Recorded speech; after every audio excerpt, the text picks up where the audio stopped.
to the BAT podcast.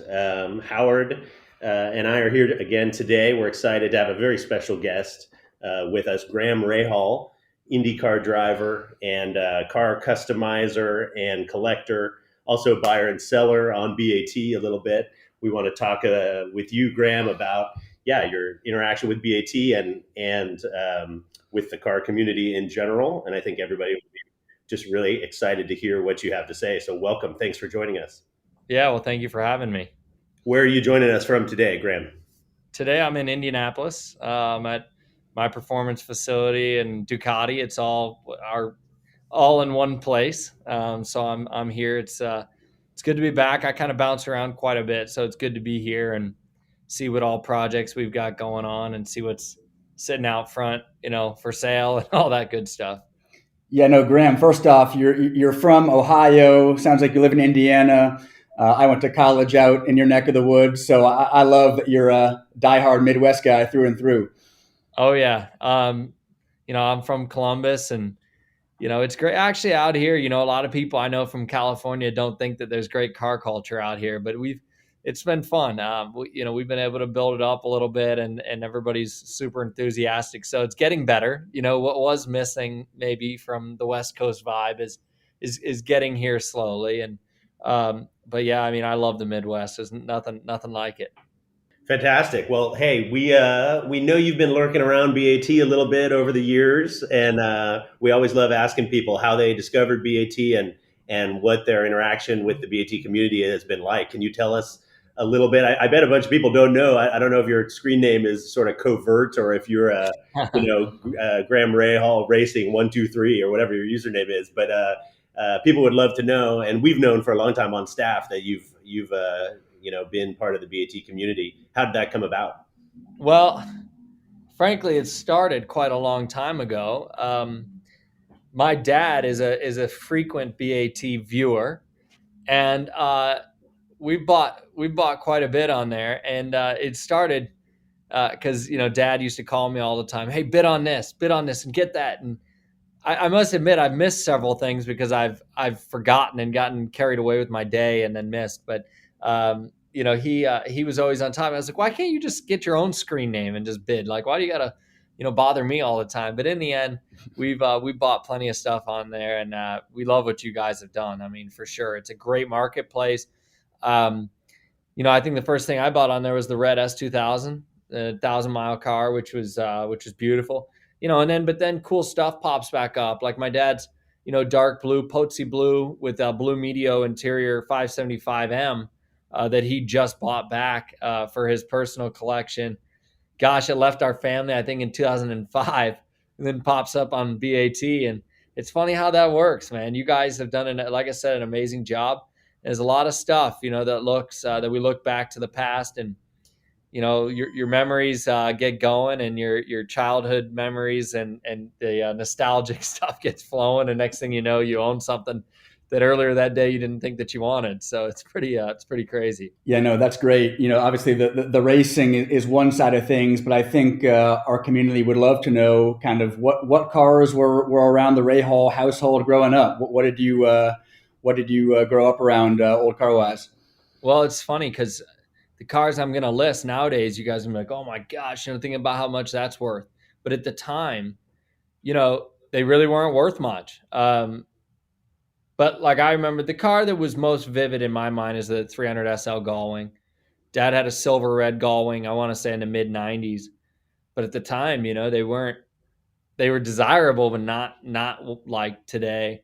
I grew up, and what I've been scouring and waiting on BAT for a while is he had a 355 F1 Trans. I'd probably try to find a 6-speed, but an F1 Trans, in fly yellow with black interior. And so I've been waiting for a Ferrari 355 to appear, because when I was a kid, that was the latest, greatest, coolest thing, and it just it sticks in my brain going to soccer practice and that.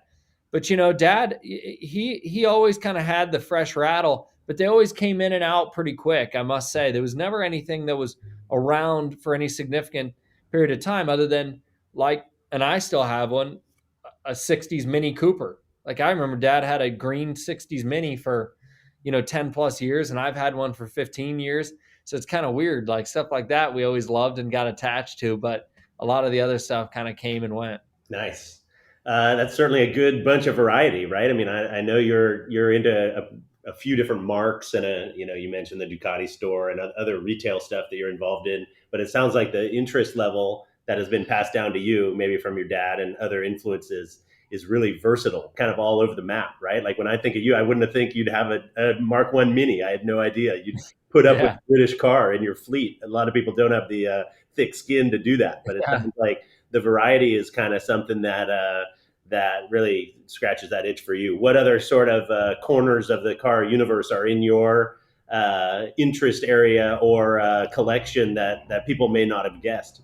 Well, I would definitely say my mini is probably what I'm, closest to that I love the most. Um, but I would say, our family, I don't know why, since I've been a kid, dad was always, my grandfather was a big Porsche fan. Dad was a Porsche fan. Due to our connection with Honda and racing, we bought I think we got a 600 S600 off of BAT Nice. for dad. It was at the time, I want to say it was blue with red interior, but when we got it, dad wanted to restore it back to the original color, so it's red with black now. And it sits at our dealership in Harrisburg, Pennsylvania. But for me, there was kind of a wide variety of stuff that's kind of come and gone, like the S2000 that I got on BAT a while back.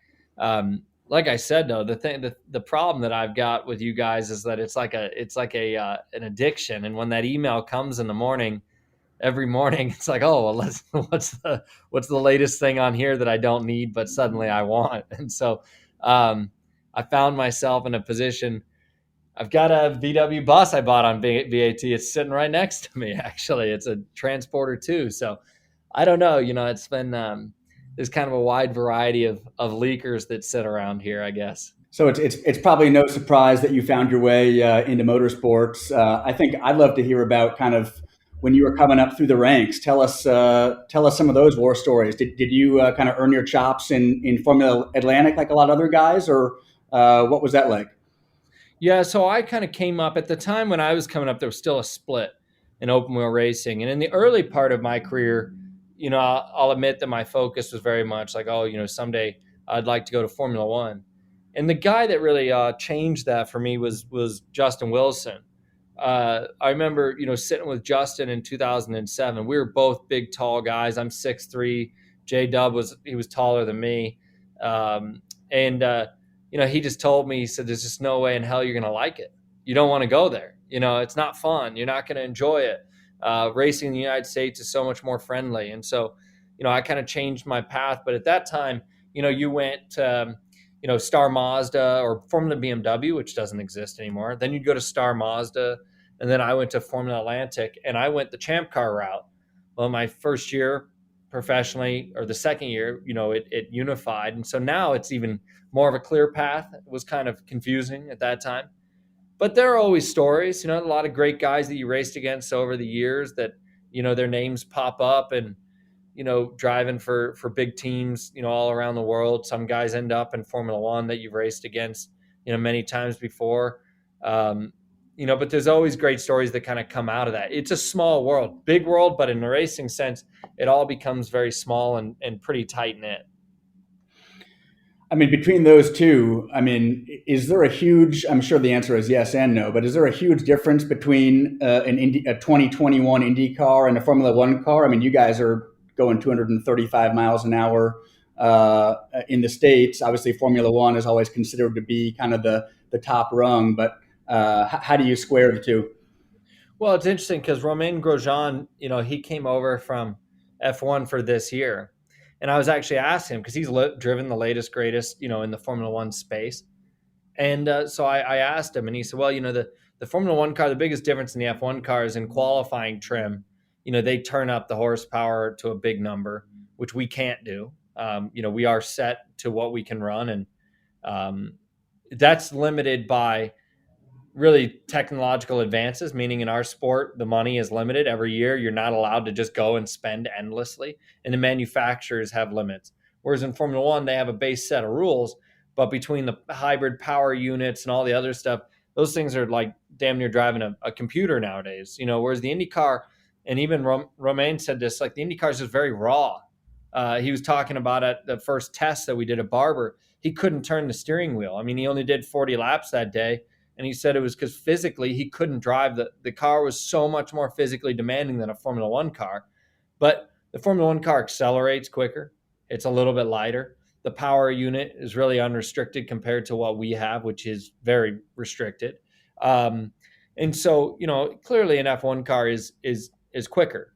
But the Indy car in many senses is much more raw. And I think from a driver's perspective, a lot of the guys that come over and drive them that have been in F1, that's what they love about it. It kind of takes them back, to the purity of driving, whereas Formula One is just so advanced. And the money, you look at like an IndyCar, a top flight IndyCar budget is maybe 10 million a year for a car.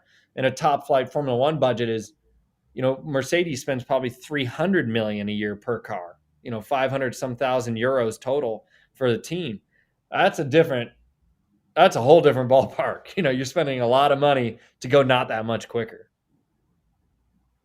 Yeah, it's cool. Super cool insight. I mean, the way I follow what's going on in your sport, Graham, is through following a lot of the drivers as individuals through Twitter. I follow you and I follow a few others, and I loved, it's kind of the real time nature of, you'll celebrate, hey, I qualified, position 6, and then, the race will transpire, and I'll get that through a few feeds, and then I'll hear your sort of personal breakdown of what's going on, whether it was because everything went perfectly or whether there was there was contact in turn 4 or whatever's going on. That sort of stuff is really enjoyable. Tell us and tell the audience how you sort of interact with your fans and how the modern race driver like yourself, just sort of connects in that sort of way. It seems like a new channel, direct channel that you have straight with the audience. Yeah, totally different. Dad and I were actually talking about this. From his era, social media didn't exist, and certainly things were much different than today. Today, fans and everybody have access to you at their fingertips, which is very kind of unique and not always great, in some ways. And that's come to light over the last couple of years, just how brutal, social media can really be on people.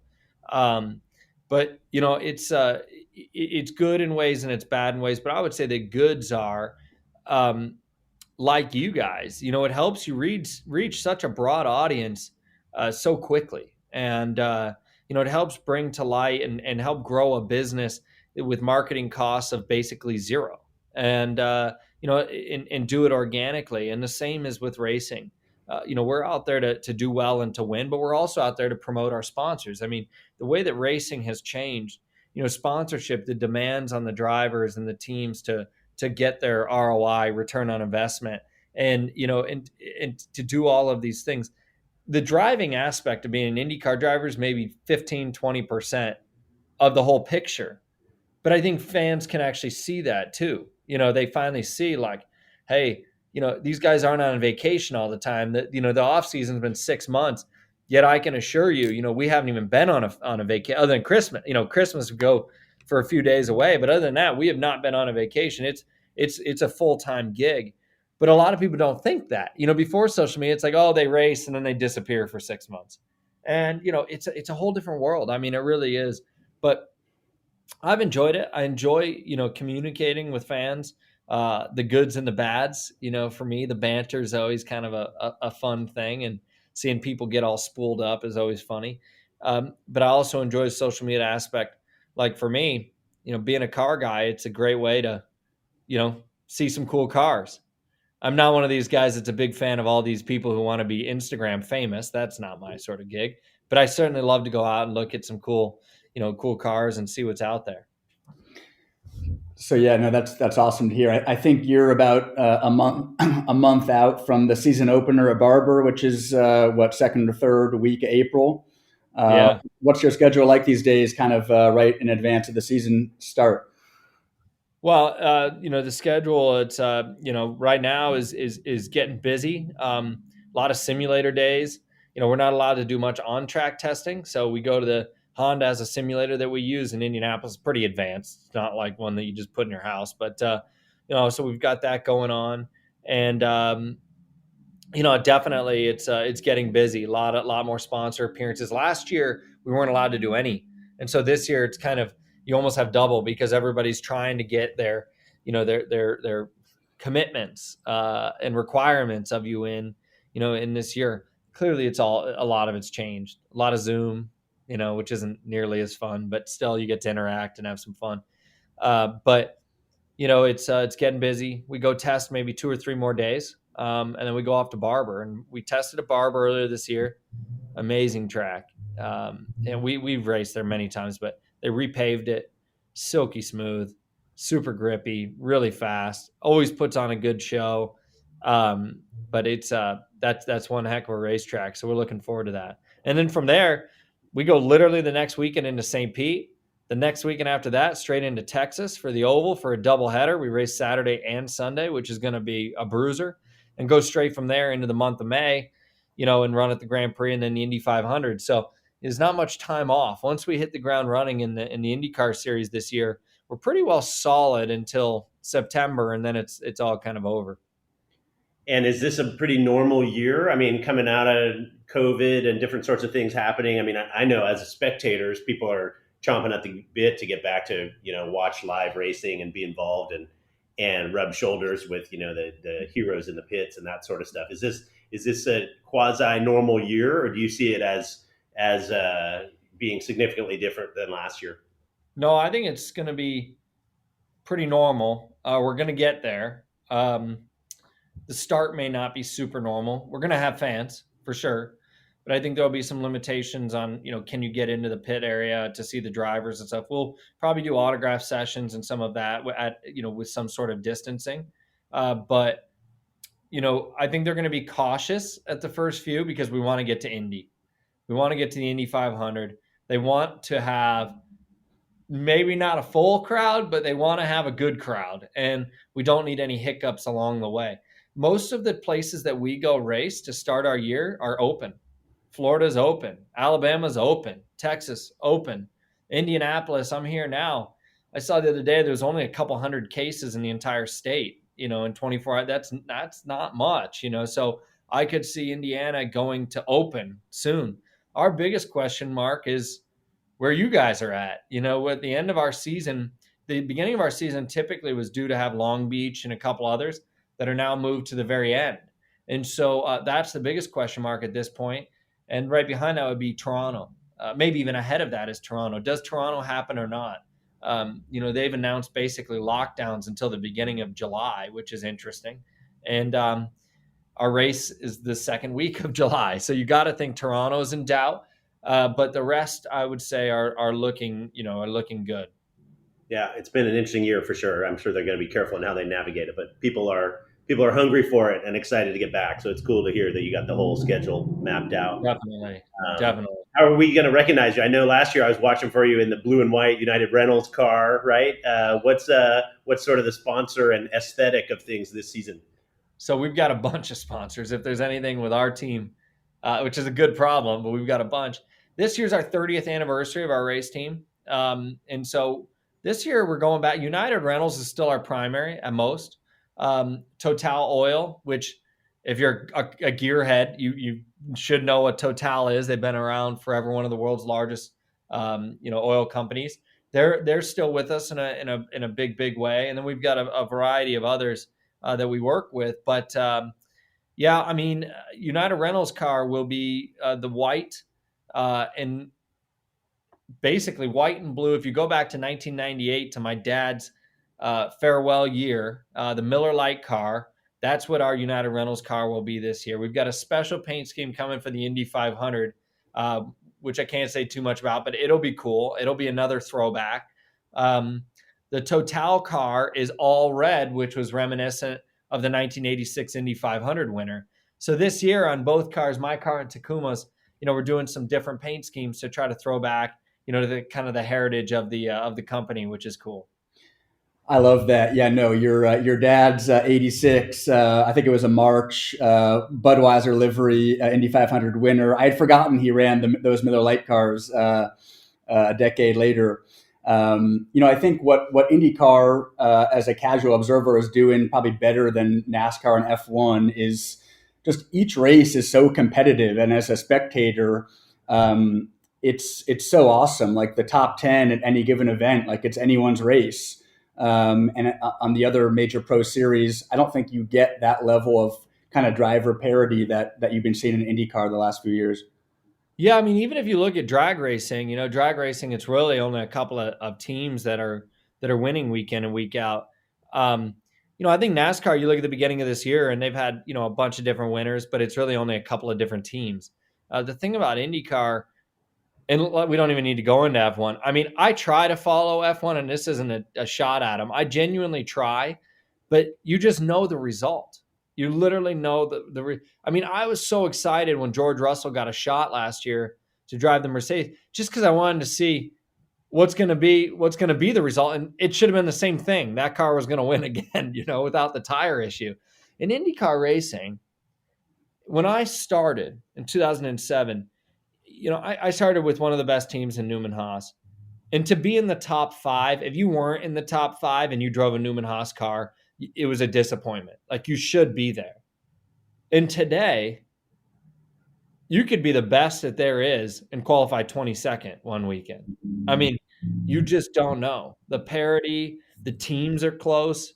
If you hit it, perfectly, yeah, you're going to go out there and win. And the bounce, all the bounces go your way.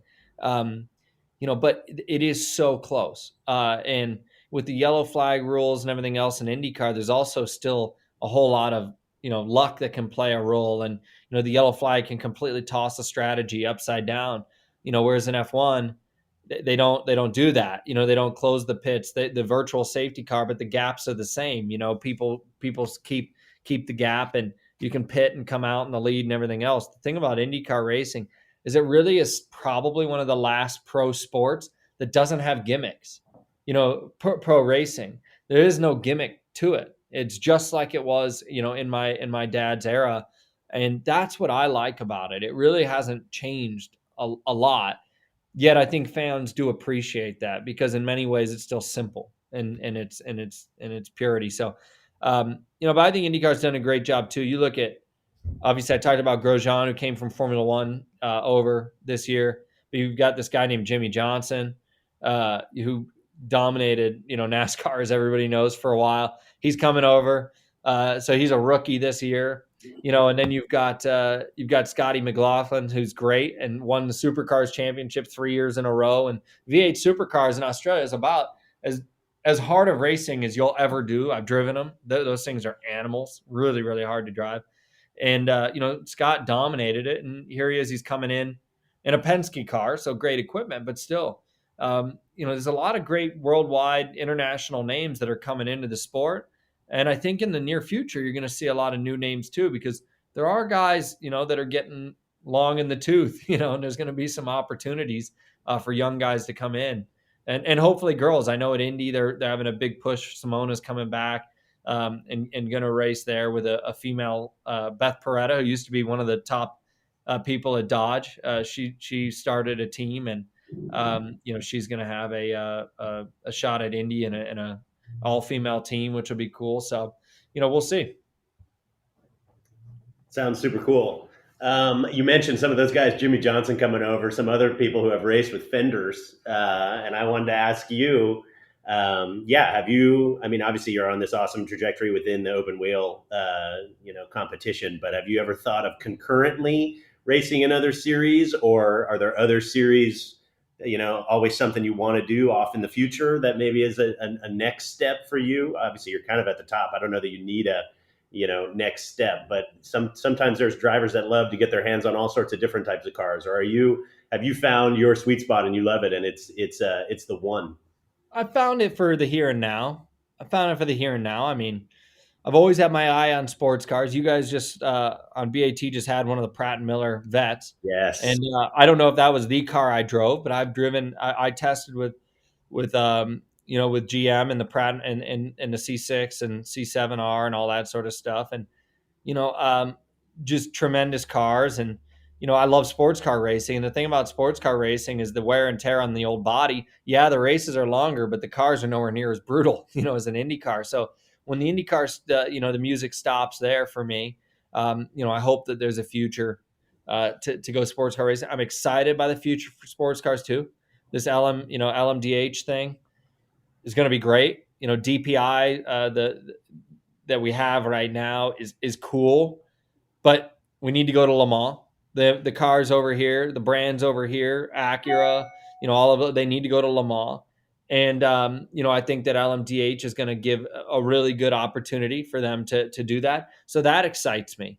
And the prototypes are sweet cars to drive.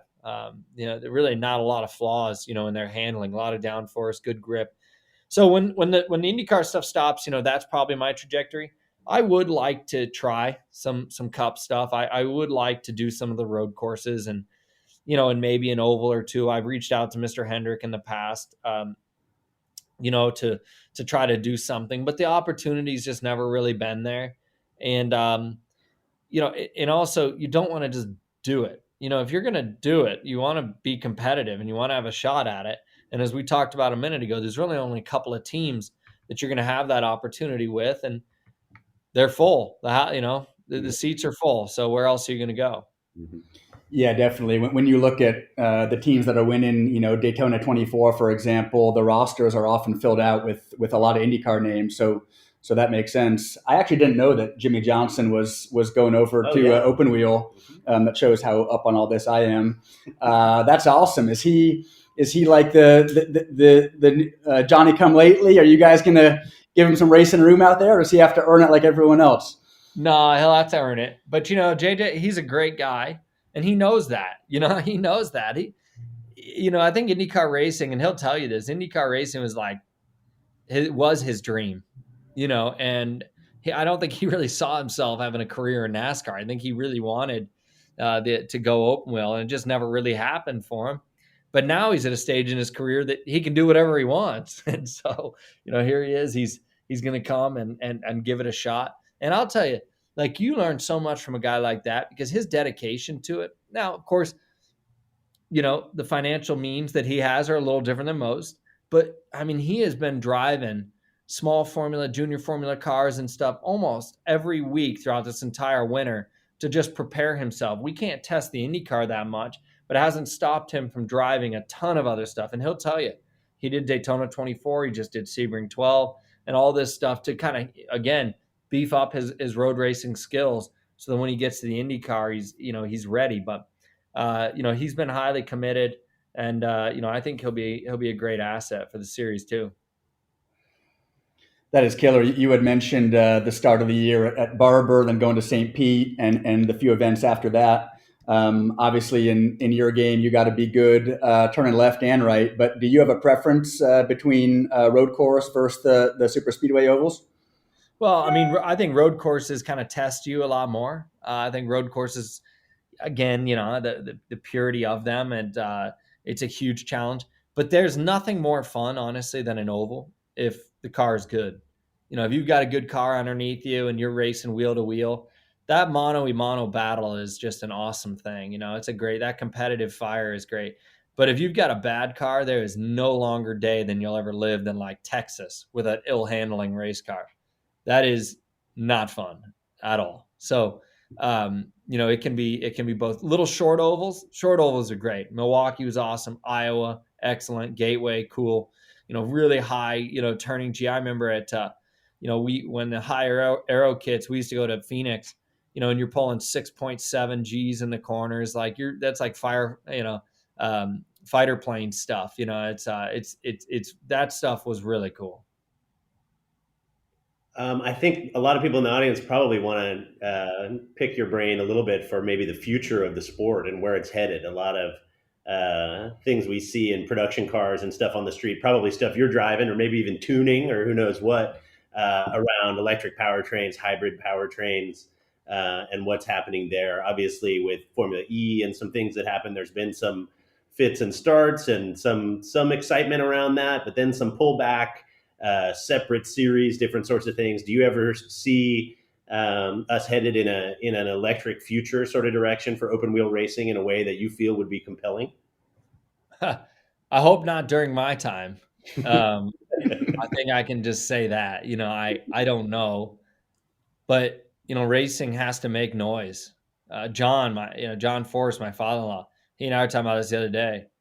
Like drag racing without noise is just not drag racing, and IndyCar racing without noise is just not IndyCar racing. And there's a reason Formula E hasn't caught on, and that's it. And it lacks. It just lacks spirit, without all of those things, the sights, the sounds, the smells, those are the things in racing that get you going.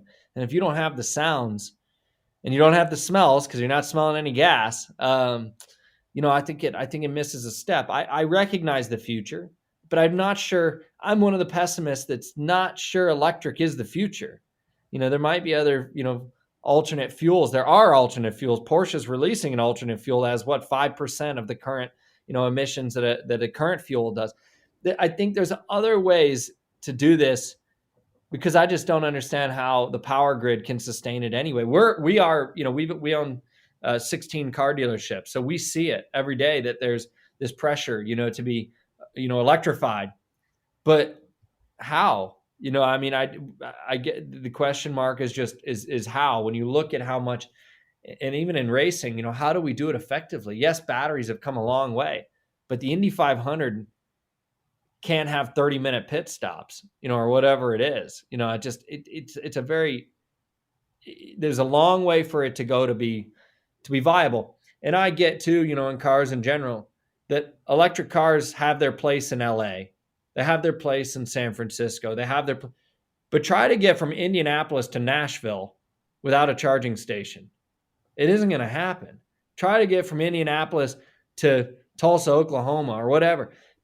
Rural America, it just doesn't work yet. And that's the same in racing. I just don't see, and Formula E, obviously, they're doing pit stops and changing cars. Well, that's a huge expense to have multiple cars set up and ready to go. And I think that that's why you're seeing manufacturers leave the sport. Frankly, I think the cost isn't equaling, car sales. And I think that in sports car racing and IndyCar racing, you're going to see some, electric hybrid, added to the Indy cars in 2023, I believe it is, which will be a 100 horsepower boost.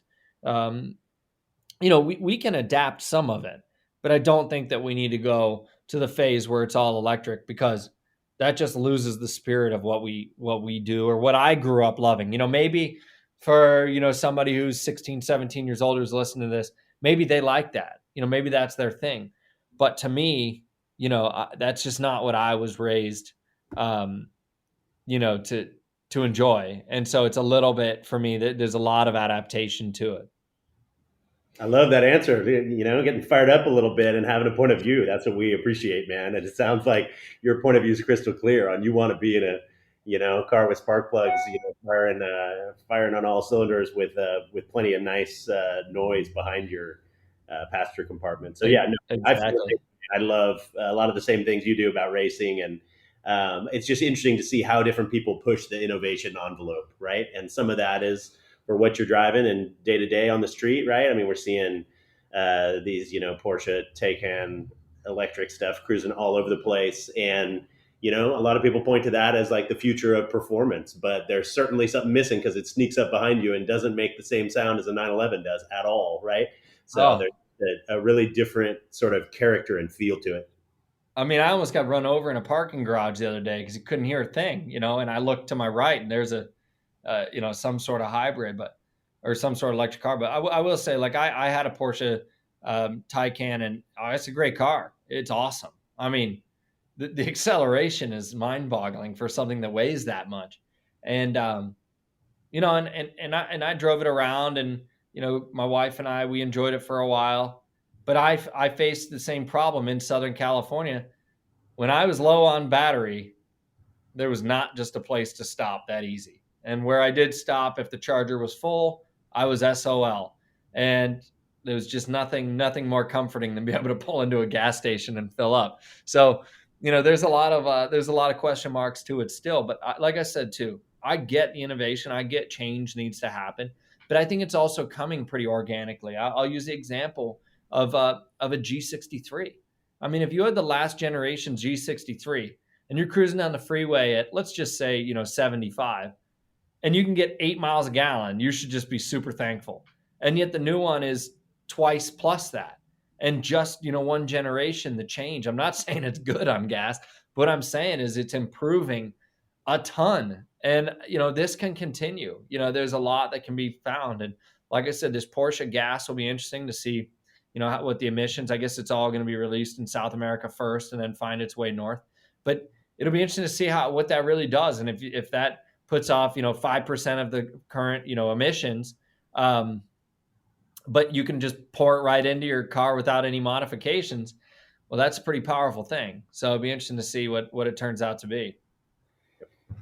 That's interesting. Well, I'll tell you, if I was driving a G63, I'd much rather buy a gallon of gas in Indianapolis in the San Francisco Bay Area. That's a much cheaper car to own in your neck of the woods. You definitely would. That's right.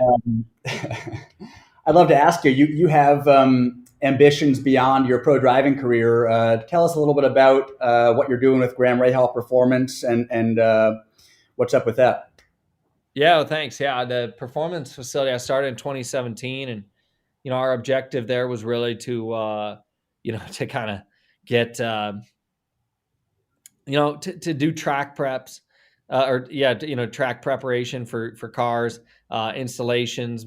So maybe we did and we do manufacture some performance parts like NSX exhausts and Acura RDX A spec, which sounds like a weird one, but we built a car for SEMA and it was like hugely in demand. I mean, went crazy with inquiries after. So we're the only one that produces air intakes and turbo upgrades and intercoolers and exhausts and stuff like that for the RDX A spec, which is awesome. So we have a lot of fun with that, but then we added into the car sales, side of it. So the car sales, we deal in a lot of specialty stuff.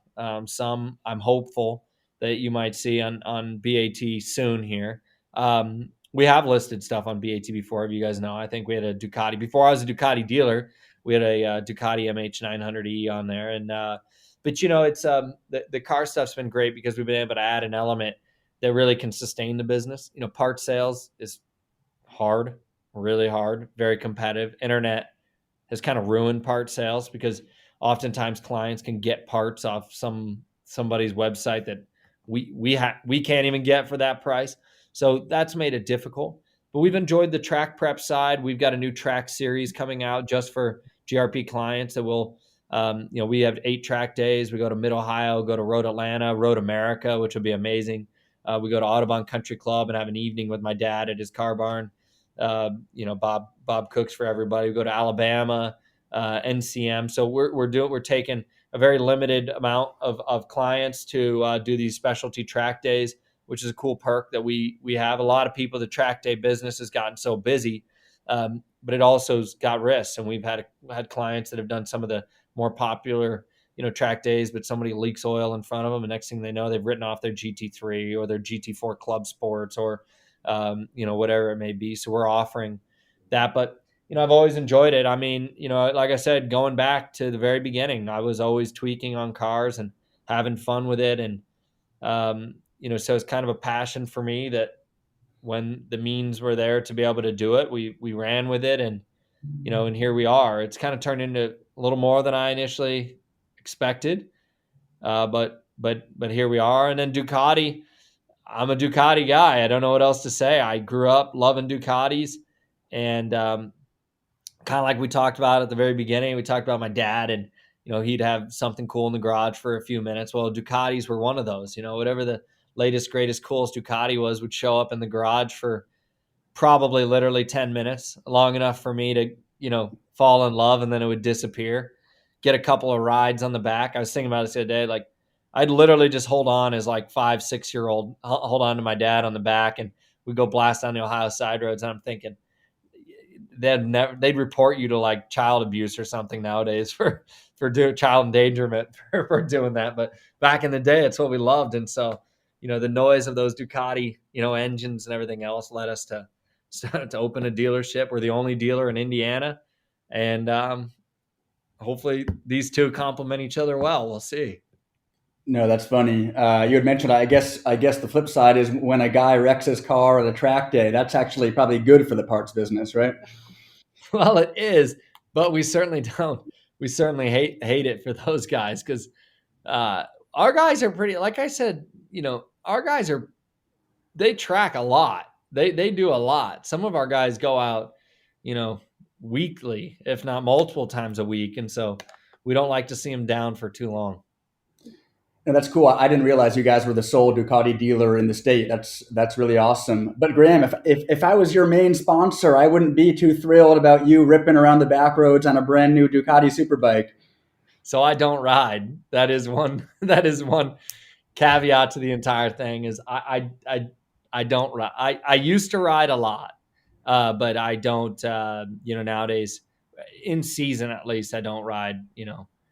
Much. Although I have a monster that I just put a license plate on, so maybe I'll start dipping my toe again. But uh, like I said, I used to ride quite a bunch, but like you just said, with the sponsors and everything else and the lines, it's it's almost impossible for me to be able to do it now.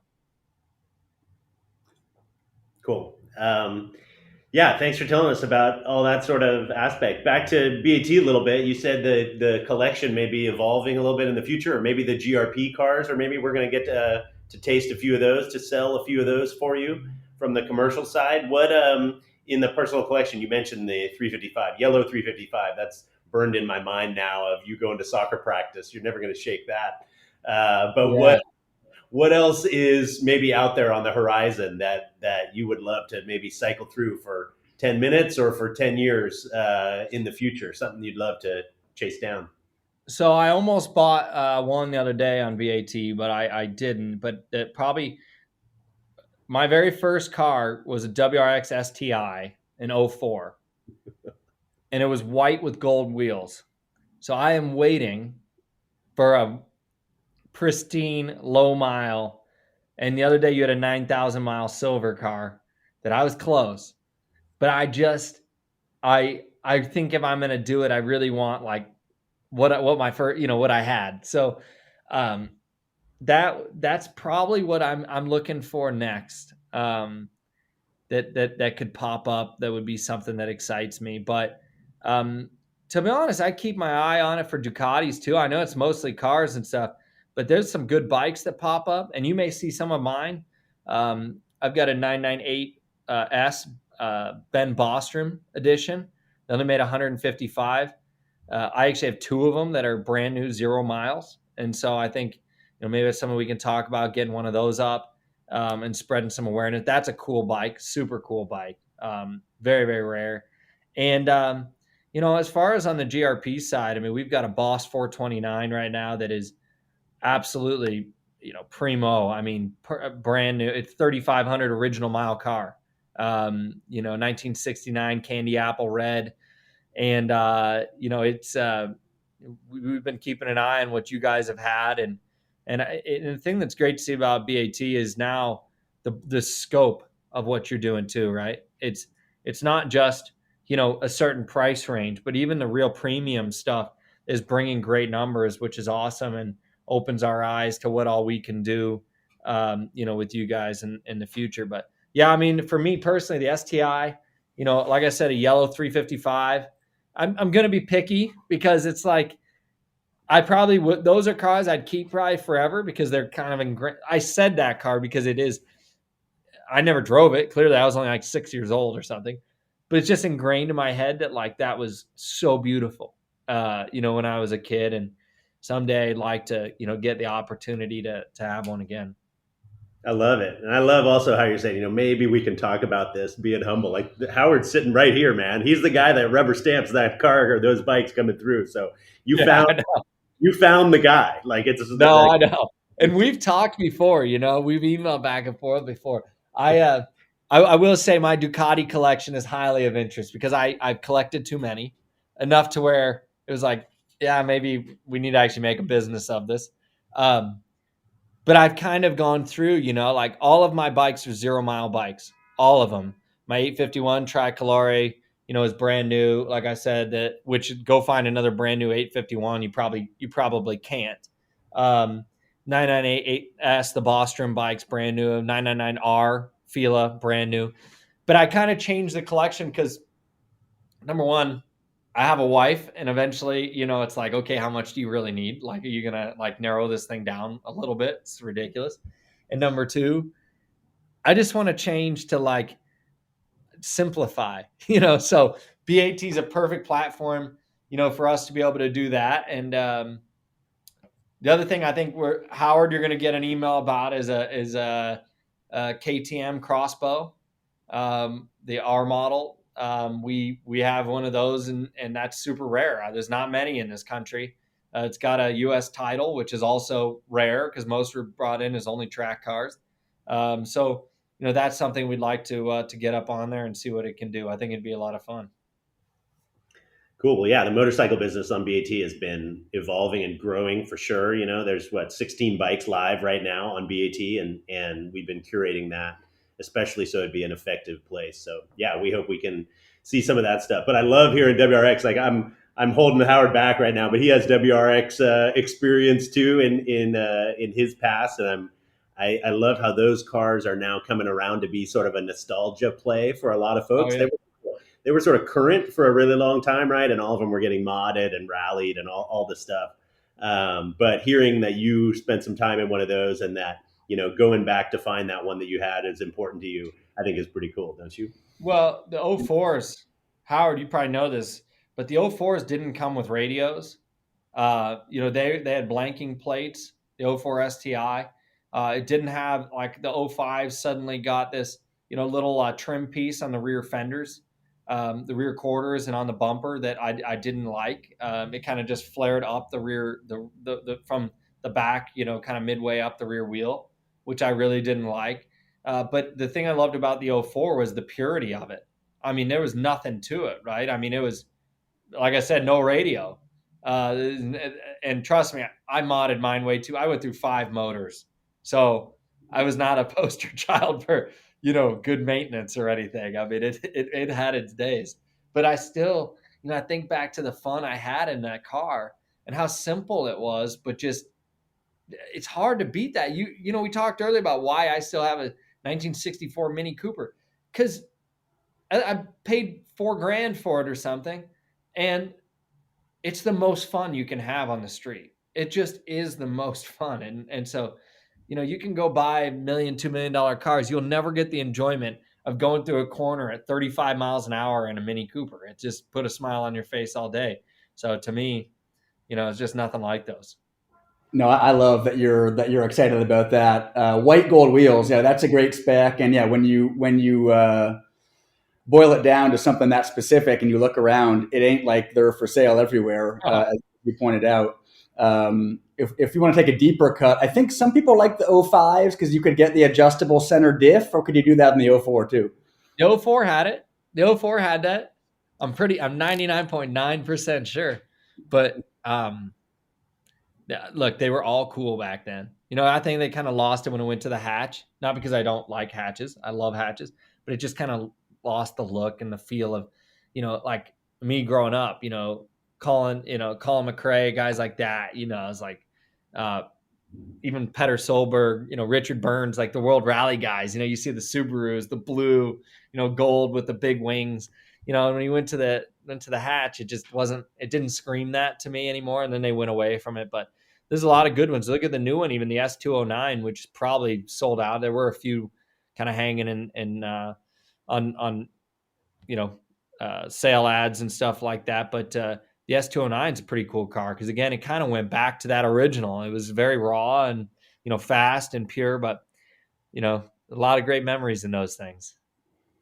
Hey, the one thing I did want to ask you, Graham, is your guys' team officially, I think, is Rahal, Letterman, Lanigan Racing. A lot of people don't know that David Letterman is into cars and into racing. Is David Letterman like coming to your July 4th barbecue, or what's his involvement these days? Oh, he's involved. He's pretty heavily involved. Now that he's doing that Netflix, My Next Guest Is, or whatever it's called. I shouldn't admit to him that I don't even know what his show's called, but I think that's it. We don't see him. That's kept him actually pretty busy. but he comes around quite a bit. We'll see him more this year. Last year, only a couple of times. He was at the 500. You know, I think with COVID and everything else, he was hunkered down pretty good, but he definitely comes, 5 or 6 times a year. But after every qualifying session, every race, I'll always have a text message from him. I mean, he doesn't miss a beat. He is paying attention, and a lot of people probably think that he's a silent partner or his name's just on it to help the team. I mean, he definitely pays attention to what's going on. That's awesome. I love seeing pictures when he's wearing your sponsor gear and he's in the pits with his whole new look with the beard and everything. I mean, Yeah, it's makes me laugh, and I love it. And I remember back in the day him having Danny Sullivan on his show after Sullivan did the spin to win and at the yeah. 500 and all that stuff. I'm dating myself. You probably weren't even born, but that was fun. I've always known that he had just sort of a delight in cars. So having him involved with what you're doing is super cool. Yeah, So it's awesome. we have loved having you on this interview. I'm sure our audience does as well. They'll probably hit us with 50 more questions we should have asked Graham during the interview. So yeah, let's get some cars and some bikes going through the system, and maybe we'll circle back again and have you back on after some more months pass, and you have another successful season here out on track. Sounds good, guys. I love it. Cool. Thanks for joining us. We'll be rooting for you this year. Thanks, Graham. Thank you.